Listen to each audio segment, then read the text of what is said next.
Okay, we need to have a conversation. We need to talk about body image. But I don't mean how you look or how you think you look. I mean how your body feels, and whether or not you respect it enough to listen properly to how it feels.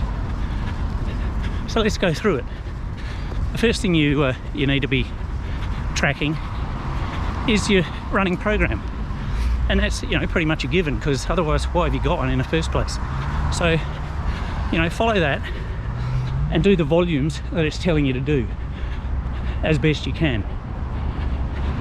Now within that framework there's intensity, and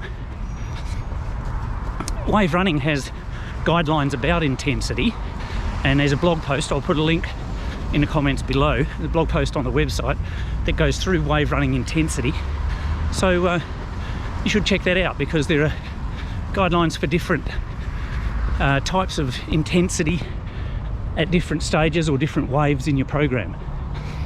Now sitting above all of that, which is really the point of this, is your body and the messages that it is sending you. Your body's always telling you how it feels.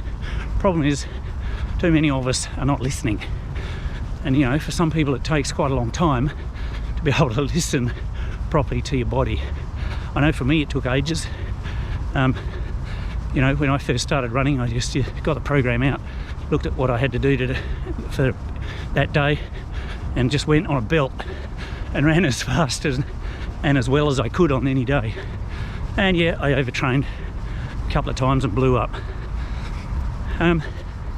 So you got to listen to your body, and I don't mean the messages that it gives you when it's raining and you don't feel like going out.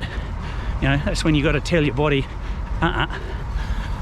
What I mean is, the messages that come from fatigue over time, the messages that come from the beginnings of injury, or the messages that come when you start to feel a little bit sick. So when you get those sort of messages, you need to learn to back off a little bit. Maybe you need to have a rest day, maybe a day that was meant to be a little bit longer and a little bit harder. Maybe you just need to have a light run. Maybe you need to go and get some therapy and get on top of that injury before it gets worse. But whatever it is, you really need to listen. You really need to listen to that body. So learn it, pay attention, and act accordingly, so you can just keep going.